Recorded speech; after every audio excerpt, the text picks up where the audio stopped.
things only really change. It's that combination of technology with operational and organizational reform that really drives that future revolution. Is it possible to surprise an adversary anymore? We need to make sure that this is economical to make sure we can actually get to mass.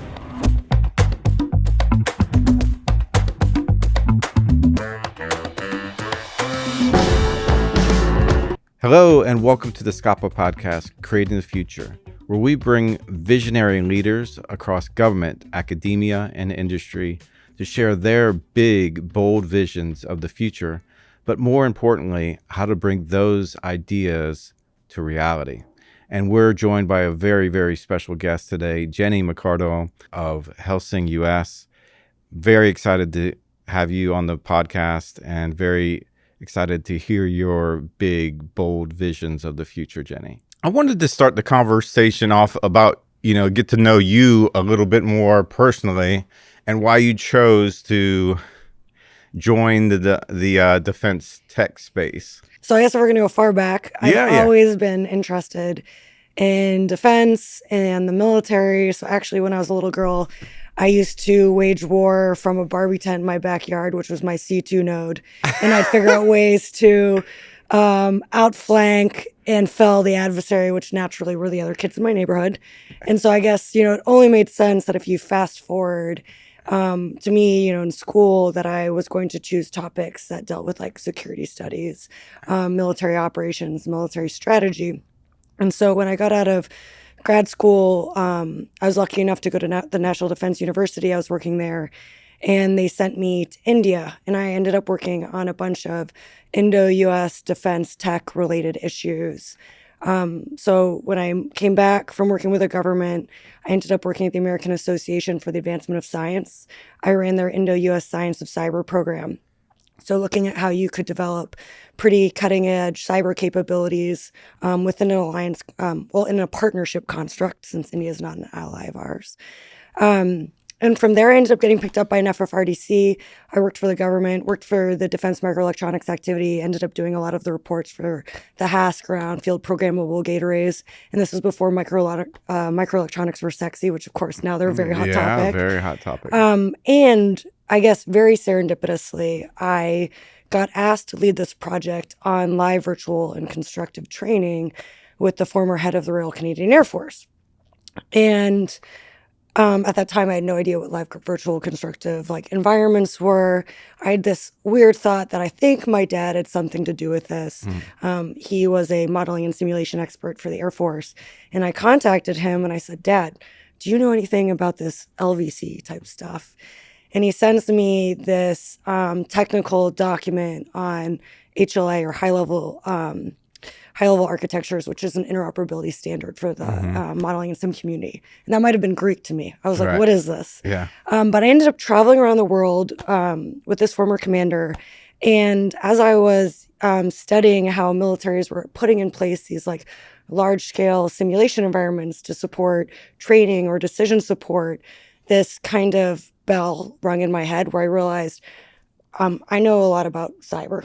And no one is looking at how to integrate cyber effects into these environments in a really meaningful way to serve the non-cyber warrior. So that became the genesis of my PhD. Okay. So my PhD looked at how do you model cyber effects, how do you develop and model other capabilities like the spectrum, and how do you integrate these into these very complex synthetic environments.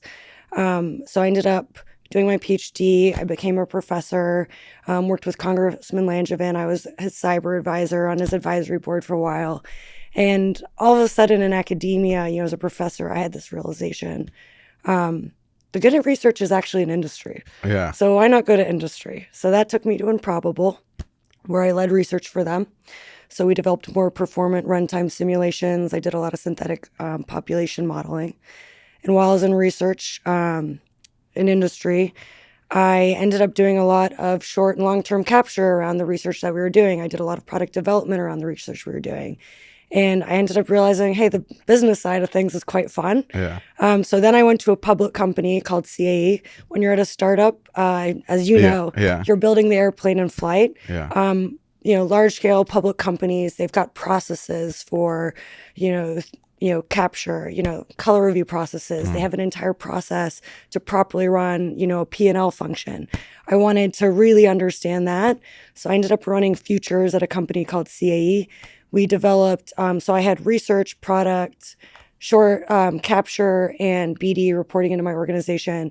We developed capabilities to optimize for human performance and human machine teams. And we also developed space capabilities for training. And so this brings me to Helsing. Yeah. Okay. My entire career has been a bunch of serendipitous kind of accidents or mistakes. The last 2 companies I were at were U.S. subsidiaries of foreign businesses. I never meant to become a quasi-expert in standing up U.S. subsidiaries of foreign businesses, but that's where I am. And so when Helsing came to me about standing up the U.S. office, I mean, it's such an incredible company. It was a no-brainer. So that leads me to Helsing. I've always been a firm believer that the DoD needs to think differently about talent acquisition. Some of the most compelling people I've met on the technology side, they have untraditional backgrounds. They've come through untraditional paths. We have to figure out a better way to capture those people. That was my experience. That was my experience in government for the last 5 years. When I was at NATO, I put together a really diverse, in terms of experiences, innovation advisory board to help us out on a unmanned project we were working on. And I had a playwright from the theater in Paris, marketing executive from Coca-Cola, futurist like Peter Singer, and just sort of that diversity of perspective, focusing on a problem, I found was super, super helpful. Yeah, I agree. Jenny, when you think about the future, all right, this is the Skapa Podcast, creating the future. What do you see in the future of defense and security? So I guess it's very easy to fall back on the way we've constructed where AI and autonomy will play out when it comes to the future fight.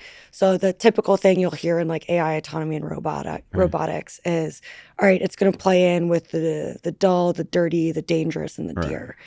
And I think that's a useful framing construct because obviously, it makes sense for us to lean into capabilities like we saw with Project Maven, where we can take advantage of the mass amount of sensor systems, the mass amount of data, and to be able to use AI to aggregate it, to make us go through that OODA loop more quickly, to better make decisions. So yeah, sure, check. That makes sense. Yeah. Dirty, I mean, obviously, we're seeing in Ukraine right now, there's a lot of fear that Russia might target, or advertently or inadvertently, their nuclear facilities. That's come up in the news over and over again. Yeah. You can see a play for autonomy and robotics there. Dangerous. I mean, Ukraine's now 30% of the country is covered in mines. There's a great place for autonomy there when it comes to the reconstruction of Ukraine. And then dear, obviously, we're now starting to think through, and I think this is where you want to go. Yeah. How do we start to develop capabilities that allow us to protect our warfighters in unique and novel ways? So can we use autonomous systems to soften adversary air defense systems before pilots go in? Cool, useful framing construct. But the thing is, I don't actually think that gets at where we really should be going. Yeah. So as you know, within the Byzantine corridors of the Pentagon and within the DC Beltway, we're all talking about software-defined warfare. Right. And I do think that is where we're going, but I want to take it a couple steps further. So as I'm sure everyone in this who listens to your podcast knows, because you always talk about the future of war. I mean, software-defined warfare, you were basically taking a construct from the computer industry where you're able to take a bunch of distributed, say, platforms, weapon systems, and you're able to compose and recompose them in very interesting and novel ways. So it's basically centralized decision, decentralized execution, which is the very essence of mission command. Yeah. Wonderful. But when it comes to software-defined warfare, and when we think about what the future of mission command looks like, what I find more interesting is okay, when it comes to that, we're actually going to be talking about human-machine teams. And so that's going to be human operators directing unmanned systems. And I think we focus a lot in industry on the autonomy suite itself and the platform, but we don't really think about how we optimize for human performance. And so what I'm very interested in when it comes to the future of war is how do you how do you think about that entire ecosystem? Because you have to think about that entire ecosystem when it comes to like that new novel effect that you want to bring to bear on an adversary. So one of the things I've always found very interesting is how do you optimize for human performance? And if human performance in a human machine team is fundamentally based on trust, how do you get at that? So I don't know if you've looked at this since you're looking at autonomy a lot at Skapa. Yeah. Well, so I saw this play out at Task Force 59, right? Because, we had a bunch of dual use technologies in the hands of the operator in the operational environment versus real problems.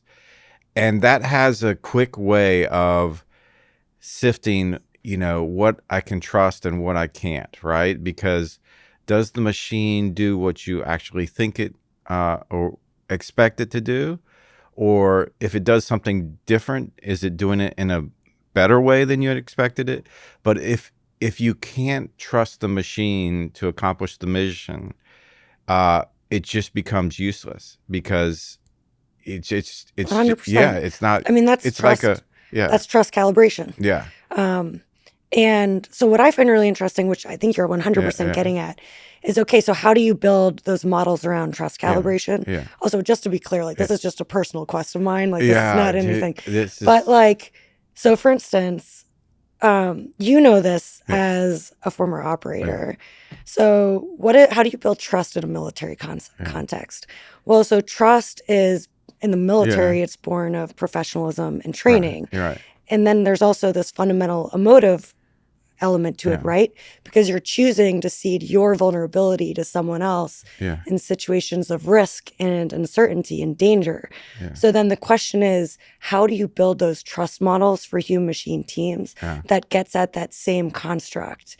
And there's some really interesting research that's happening in this space. So you can now use like various physiological indicators and put them on people where you can start to understand their emotional state when you're operating in human machine teams. And from there, you can start to figure out, how do I build a model of trust around that? And then through repetition and things like that, you can then start to get at things like calibrated trust. So when you think about that, like, that third, I guess, element of the trifecta. So we've got industry like Skapa, like Helsing, developing amazing autonomy algorithms. We're developing also these capabilities at the pointy end of the sphere, like Helsing's got their Europa UCAV capability. You've got amazing like USVs. So we've got that. You've got the autonomy stack. Then it's like, okay, there's that third piece of the puzzle. Yeah. And that's what I'm really interested in when it comes to the future fight is how do you line up those three things so that it's not about the platform or the kit only that you're selling that effect. Because at the end of the day, that's what matters. It's the effect that you bring to bear on the adversary. Yeah, 100%. What else are you thinking about in terms of the future of warfare? Do you see any sort of roadblocks to get there, and how do we overcome them? So obviously at Helsing, we are developing, a high, low, and mix of capabilities. But one of the things that we've really focused on is how do you develop capabilities that can be procured in mass? So if we go back to what I was saying earlier, what really matters is the effect you want to bring to the bear on an adversary.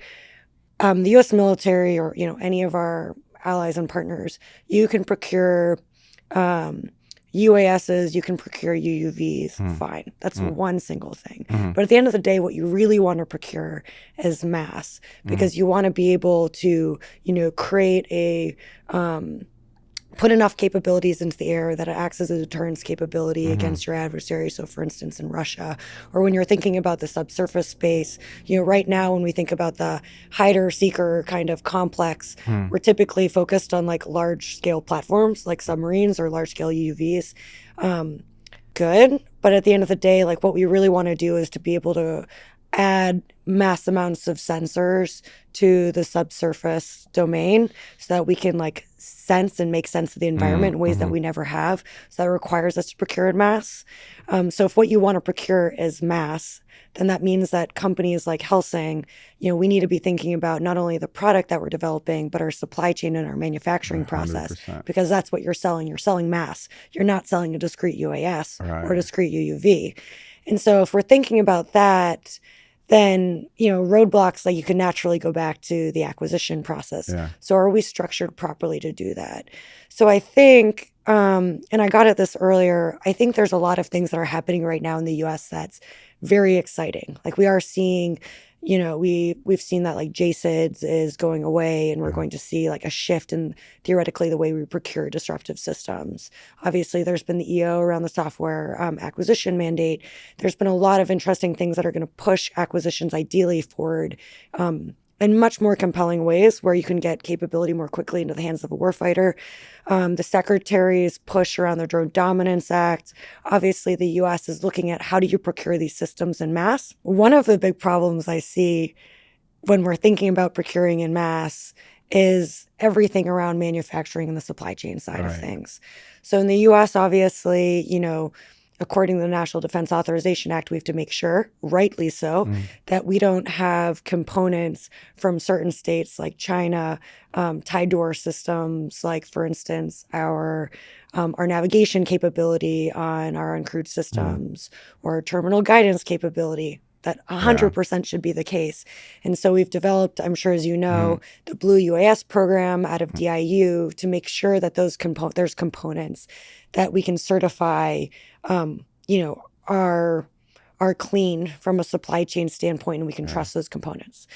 Now, most of industry is now reliant on those same subcomponents for these platforms. So as we think about the Drone Dominance Act heating up, what concerns me is that crunch that's coming in 6 months from a supply chain standpoint.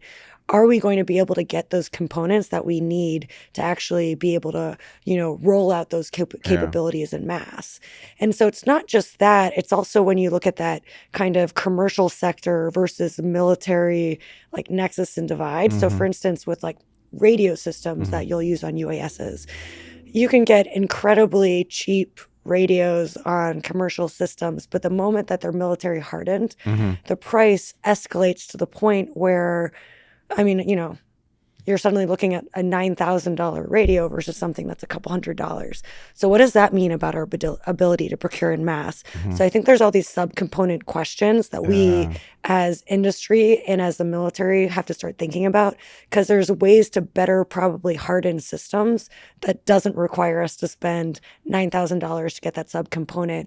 So if we're trying to figure out a way to drive down cost against the highest probability of kill, we have to start thinking about subcomponents, not just from like a supply chain resilience standpoint, but from we need to make sure that this is economical to make sure like we can actually get to mass. Yeah, and because ultimately we're trying to flip the cost curve, which right now we are shooting, $2 million missiles down, at $200,000 drones, right? And we gotta flip that. What I think really matters also when we start thinking about the future fight, and I think it's easy for us in industry to think about what's at the pointy end of the spear, but if history is any guide.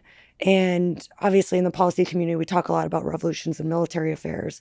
So the idea that the only way that things really change, so, we could look back at the 100 Years' War with the longbow or the nuclear revolution in the 20th century. Things only really change. It's that combination of technology with operational and organizational reform that really drives that future revolution. What does operational and organizational reform look like today? And what does that mean for the future as well? Do you have any thoughts on that? I'm super curious. I think you're 100% right on that as well. So organizationally, I think we are going in the right direction.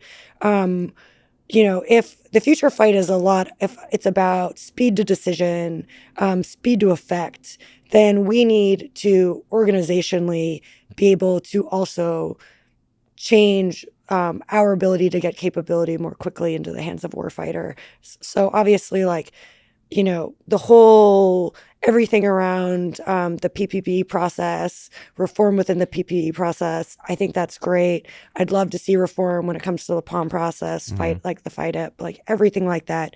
And I do think we're trending in the right direction with that. And then I do think organizationally, we do need to think within the services around how do we structure around discrete missions. So oftentimes we we go to war with different capability sets, and then they get integrated at the COCOM level. I do think we need to start thinking about discrete mission sets and how we integrate earlier within, the process. So within training or experimentation, so we can start to think about the most creative ways to get at that discrete mission set, and also to practice like how do we start to like integrate those various capabilities together in new and novel ways. Like we don't want to just be doing that at the COCOM level when we're, ideally, unfortunately, in a hot type conflict. Yeah. So I think that has to happen organizationally. And then operationally, I think it does get back to how do we reframe the way we think about fighting? So I do think, the whole push around software-defined warfare is the right one. But I do think there's certain paradigms around how we've fought since the Cold War that we still tend to fall back on. So we still have this belief, I think, that we're going to be able to operate from sanctuaries because that's the way we've been able to operate since the Gulf War. We are not going to be able to operate from sanctuaries in the event of a conflict in the Indo-Pacific. So does that mean we need to rethink how we think about denial, deception, concealment? Does that mean we have to think differently around how we train our war fighters so that they're capable of multiple mission sets? Do we have to think differently about our ability to project power? Because quite frankly, we're not going to be able to project power like we have in the past. We all talk about contested logistics. We don't really talk about our merchant marines, like what kind of role they could have within that kind of concept. So I think we have to kind of go back to a lot of the assumptions in terms of how we fight, the ability to operate from sanctuaries, the ability to project power, short, quick, hot conflicts. No, it will be protracted, as Ukraine shows us. The ability to have all domain dominance. I don't think that's true anymore.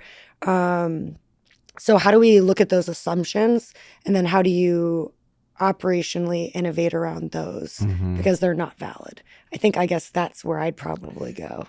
I think that's a brilliant place to start, because I agree the entire sort of dynamic has changed. The assumptions are not valid anymore, and you really have to. I don't know if it's a clean sheet, but there's a lot to learn from previous experiences.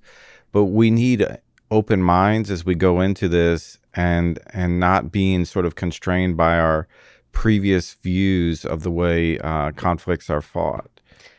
I always think it's important to look backwards to look forwards because it's a useful framing tool. But I think we oftentimes, when we look backwards to look forwards, we get stuck looking backwards, and we're like, yes, we're gonna like we fight the war that we last fought.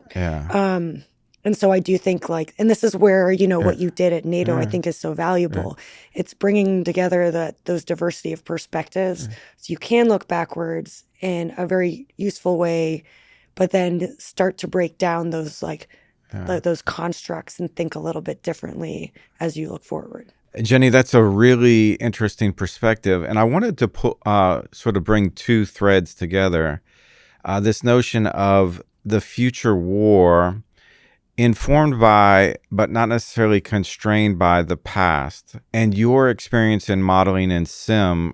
Is there some capability there that can really help us imagine the future war before it happens, and simulate it, and react, and sort of operate in that space where we can test out our theories? I think 100%, but I'm going to caveat with that 100% with, there's this pithy aphorism, like all models are wrong, but some are useful. So I will say, yes, I do think you can use history as a guide to develop really useful simulations to think through the future battle space. But we always have to look at those models in a very critical way, because while it's a useful tool of inquiry and a useful way to kind of frame our thinking, it's still probably going to be wrong. Right. So I guess let me talk through the different ways you could do this. Okay. So in the modeling and simulation community, it's really important when you start to develop a simulation that you start with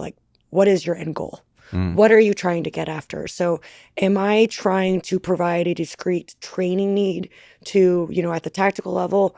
Or am I trying to develop a strategic level war game where we can really start to throw lots of ideas on the table to think through what the future of war could look like? And depending on what I'm trying to do, I'm going to construct a simulation in very, very different ways. So in my mind, when you look at like wargaming, there's a bunch of different wargaming types, as I know you're familiar with. And when you're at that like early ideational side of the spectrum, I genuinely think, and I know people like, you know, it's like quite pejorative when you talk about bog sats and stuff, but I genuinely think a bog sat is a really useful place to start. Like just a bunch of guys and gals sitting around a table, throwing ideas out there and trying to frame what are the assumptions that we have right now that I was thinking we were talking about that might not be valid? Where do we go next? And I think if you can start, because at the end of the day, what you want to do is you want to start to narrow down your aperture of analysis, because that's when you can start to develop really interesting models. So when it comes to like history being a guide for future conflict, I like to think about like what are those broad trends that we tend to see be pulled through across time and space. So for instance, like we talked a little bit about revolutions and military affairs, that's a useful guide. We know that technology on its own will not be a panacea. You also need organizational operational innovation. We know that in the event of a protracted war, we're seeing this in Ukraine, you know, you can go back to like Franco-Spanish competition during the Renaissance. You can go back to the 100 Years' War. You can go back to the Punic War. You know, pick your protracted war. We know that experiential learning and training can be a tool to drive psychological resilience with warfighters and with the civilian, well, with warfighters writ large, but obviously like it can also have broader effects with the civilian population. So what does that mean about how we think about our training? So that's a trend across time and space. So I think like when you look backwards to look forwards, when it comes to model development, it's figuring out what those trends are, because then those can be useful attributes when you develop a model. And again, all models are wrong, some are useful. It's figuring out what those attributes are and then using those as a way to construct models. I also wanted to, as we talk about the future, come back to the structures or the vehicles to deliver capability at mass. And you've talked about OTAs and CSOs. Do you see that being the pathway, or how does this sort of scale? So I think OTAs and CSOs are a really useful tool to pull capability much more quickly through the valley of death right now. I don't know if we've seen OTAs and CSOs. I don't think we have the data yet to say OTAs and CSOs have been useful tools to procure at mass, because we're just starting to see that some of them used for program of record type capabilities. So I think that question mark remains to be seen. We look at OTAs and CSOs. I know the two of us do, and we like them because essentially it sets up the DoD to provide the best-in-class capability for the warfighter. It allows them to partner with us, and you essentially get into this bake-off with an industry where the best technology wins. And that's nice because, you know, within FAR 15 type contracts, oftentimes like you're trying to develop the best technical or price solution, and you're kind of trying to like gamify the system to make sure you've got that right bid. And that doesn't necessarily mean it's the best technical capability that might win. And I mean, I'm not trying to sit here and bash, you know, FAR type acquisition pathways, because certainly there's a lot of goodness there. But I think the big question is, as they start looking at using OTAs for program of records, how are those OTAs constructed and how are they framed? Because they can still fall prey to the same bureaucratic inertia that FAR contracts have as well, depending on how they're written. So for instance, you know, you can still see certain OTAs where they should be leaning into software still falling prey to a hardware first acquisition path. And so, you know, we talk about software defined warfare. Obviously, we should be using the software acquisition pathways for some of these OTAs, but I still don't think that's good enough, because even if we were like to start reframing things as this is software defined, what we need to be thinking about is the effect. And so how do you write that OTA in a way that allows you to procure the effect? So you're procuring for mass. So in which case we're asking hard questions of industry on what does our manufacturing process look like? How do you manufacture for scale? What does your supply chain look like? How do you manage that supply chain?